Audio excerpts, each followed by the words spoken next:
Bismillahirrahmanirrahim. Kitab Kasyafatul Qulub bab 6 menerangkan tentang lengah, lalai, atau disebut juga dengan ghaflah. Ghaflah itu menambah penyesalan.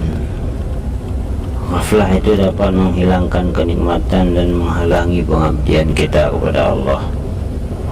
Ghaflah itu menambah kedengkian, dan ghaflah akan menambah tercela dan kekecewaan. Maka jangan sekali-sekali kita lengah ataupun lalai dengan sesuatu yang tidak penting. Diceritakan sesungguhnya ada sebagian orang-orang salih bermimpi melihat gurunya di dalam tidur. Dia bertanya kepada gurunya itu, "Manakah penyesalan terbesar menurut engkau?" Lalu dia menjawab, "Penyesalan akibat kelengahan." Tiada yang lebih menyesal kecuali orang-orang yang lengah. Diriwayatkan juga sesungguhnya sebagian mereka bermimpi melihat Dunun al-Misri di dalam tidurnya. Berkata orang itu, "Apa yang Allah perbuat kepadamu, wahai Dunun al-Misri?" Beliau menjawab, "Allah telah mendudukkanku di hadapannya dan berfirman kepadaku, hai orang-orang yang mengaku-ngaku, hai orang yang mengaku-ngaku, hai orang yang berbohong, hai orang-orang yang mengaku engkau cinta kepadaku, padahal engkau lengah dariku." Alhamdulillah, alhamdulillah.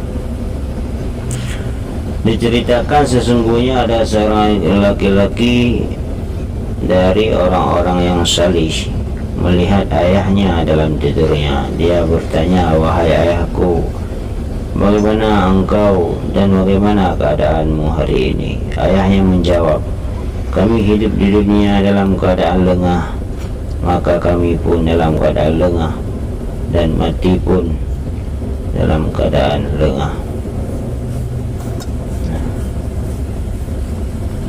Sahabat sekalian, ghaflah ataupun kelengahan kita terhadap dunia ini, kita dilalaikan dengan bermacam tipu daya dunia ini, dapat mengakibatkan kehancuran, dapat mengakibatkan hilangnya pengabdian kita kepada Allah, dapat mengakibatkan jatuhnya martabat kita nanti di hari akhirat di hadapan Allah Subhanahu wa ta'ala, karena Allah tidak melirik kita, Allah tidak menazar kita, karena kita dunia lengah pada Allah Subhanahu wa ta'ala.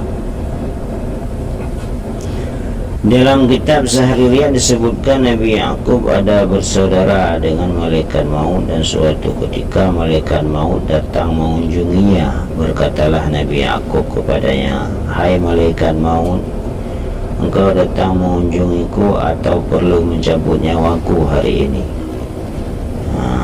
Jawab malaikat maut, "Aku datang berkunjung wahai Yakub." Terusnya aku berkata, "Aku meminta engkau mau memenuhi sebuah hajatku." Malaikat maut bertanya, "Apa itu?" "Yaitu agar engkau memberitahukan padaku apabila telah dekat ajalku, dan engkau mau mencabut nyawaku, tolong beritahu aku sebelum itu." Maka malaikat maut pun berkata, "Ya, akan aku kirimkan 2 orang utusan atau bahkan 3. Ketika sampai ajalnya datanglah malaikat maut padanya." Dan Yakub bertanya, jadi ketika sudah datang tempo untuk Nabi Yakub, datanglah malaikat maut. Lalu Nabi Yakub bertanya, "Apakah engkau berkunjung hari ini atau untuk mencabut nyawaku?" Maka malaikat maut menjawab, "Aku datang untuk mencabut nyawamu wahai Yakub." Maka bertanyalah Yakub, "Bukankah engkau telah mengabarkan padaku bahwa engkau akan mengirimkan 2 orang utusan atau lebih?" Malaikat maut berkata, "Telah aku kirim itu, yaitu keputihan rambutmu setelah hitam, kelemahan tubuhmu setelah sebelumnya kuat, dan kebongkokan tubuhmu setelah sebelumnya tegak. Semua itu utusanku pada anak Adam sebelum mati, wahai Yakub. Maka menangislah Nabi Yakub ketika itu, karena dia telah lalai. Walaupun sebenarnya Nabi itu maksum, tetapi di sini yang mau diceritakan adalah kelalaian kita. Berkata Abu Ali Ad-Daqqaq, aku pernah masuk pada seorang yang salih, mengunjunginya dalam keadaan sakit. Dia adalah termasuk di antara masyayikh besar yang berkerumuni beberapa orang muridnya. Dia sedang menangis dan dia telah sampai batas umur terendah. Aku bertanya, wahai syekh, sebab apa tangisanmu ini? Apakah karena urusan dunia? Dia menjawab, bukan itu, tetapi karena terbengkalainya salatku. Aku berkata, bagaimana mungkin itu bisa terjadi, wahai syekh, sedang kau adalah orang yang menjalankan salat? Dia berkata, karena aku tetap dalam keadaanku hari ini, dan aku tidak sujud kecuali dalam keadaan kelengahan, serta tidak mengangkat kepalaku kecuali dalam keadaan lengah. Inilah aku akan mati dalam keadaan lengah pula. Kemudian sesungguhnya dia meniup beberapa debu dan bertindak menyairkannya.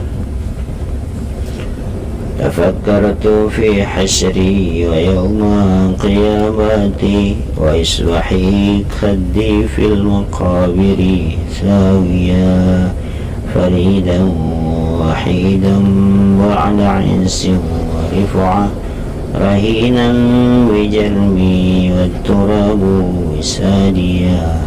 Tafakkartu fi tulil hisabi wa irdih wa dhulli maqami hina u'ta kitabiya. Hilakh. Aku berfikir tentang dihimpunnya aku dan hari kiamatku, serta terjadinya pipiku bertempat di dalam kubur sendiri dan seorang diri, setelah sebelumnya mulia dan luhur, digadaikan dengan dosaku, sedang debu adalah bantalku. Aku berfikir tentang kepanjangan hisab dan lebarnya, serta tentang kehinaan kedudukanku waktu aku diberikan catatan amalku, ya Allah. Tetapi harapanku padamu, ya Allah, ya Tuhanku, ya Penciptaku, supaya Engkau ampuni semua kesalahanku. Nah, itulah syair yang ditiupkan, dibacakan lalu ditiupkan ke debu. Dalam kitab U'unil Akhbar disebutkan dari Syaqiq Al-Balkhi, sesungguhnya dia berkata, manusia mengatakan 3 ucapan dan benar-benar mereka menyalahi ucapan itu dalam perbuatannya. Setelah mereka ucapkan, mereka ingkari. Yang pertama, mereka berkata, kami hamba Allah, kami adalah hamba-hamba Allah. Tapi mereka berbuat seperti buatan seorang orang yang merdeka, dan ini adalah menyalahi ucapannya. Padahal mereka adalah budak, mereka harus mengabdi kepada Allah, tapi itu cuma perkataan saja. Yang kedua, mereka berkata, Allah menanggung dengan rezeki-rezeki kami, tetapi tidaklah tenang hatinya kecuali dengan dunia dan mengumpulkan kekayaannya. Itu juga menyalahi ucapan mereka. Yang terakhir, mereka mengatakan kematian adalah suatu hal yang mesti, akan tetapi mereka berbuat dengan perbuatan orang-orang yang seolah-olah mereka tidak akan mati lagi. Nah, yang pertama mereka berkata dirinya adalah hamba Allah, padahal mereka bertindak seolah-olah seperti orang yang bebas berbuat apa saja. Yang kedua mereka berkata rezeki Allah yang tanggung, sedangkan mereka selalu dalam kehinaan di dalam mencari rezeki dan tidak pernah tenang sebelum mendapatkannya. Yang ketiga mereka mengatakan bahawa kematian pasti akan datang, tapi pekerjaan mereka seolah-olah mereka akan hidup selamanya. Maka berfikirlah wahai saudaraku, dengan badan yang manakah engkau akan menghadap di hadapan Allah Subhanahu wa taala, dan dengan lidah yang manakah engkau akan menjawabnya. Apa yang akan engkau katakan? Kalau dia bertanya dari yang sedikit sampai yang banyak, bersiap-siaplah jawaban untuk pertanyaan itu, dan yang benar untuk jawaban itu. Takutlah kepada Allah, sesungguhnya Dia Maha mengetahui dengan apa yang kamu kerjakan. Yang baik atau yang jahat, lalu memberi nasihat kepada orang-orang mukmin. Nah, semua itu dari Allah, yang baik atau yang jahat. Takutlah kepada Allah, berlindunglah kepada Allah. Semoga kita senantiasa dikehendaki dan diberikan yang baik-baik saja.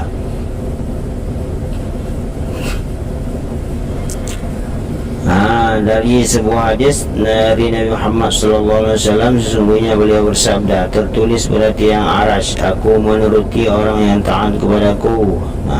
Tiang arash tertulis, apa tertulis? Aku menuruti, aku setia kepada orang-orang yang taat kepadaku, mencintai orang yang mencintaiku, mengabulkan orang yang berdoa kepadaku, dan mengampuni orang yang memohon ampunan kepadaku. Maka seharusnya lah bagi seorang yang berakal supaya taat kepada Allah dengan takut dan ikhlas di dalam ketaatan padanya, ridha dengan qada'nya, sabar atas balanya, dan dengan bersyukur atas nikmat-nikmatnya, serta menerima dengan pemberiannya. Allah Subhanahu wa taala berfirman, barang siapa yang tidak ridha dengan qada'ku, tidak sabar atas balaku, tidak mau bersyukur atas nikmatku, dan tidak menerima atas pemberianku, maka hendaklah ia cari Tuhan selain aku. Na'udzubillah.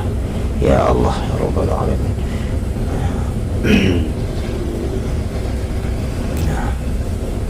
Allah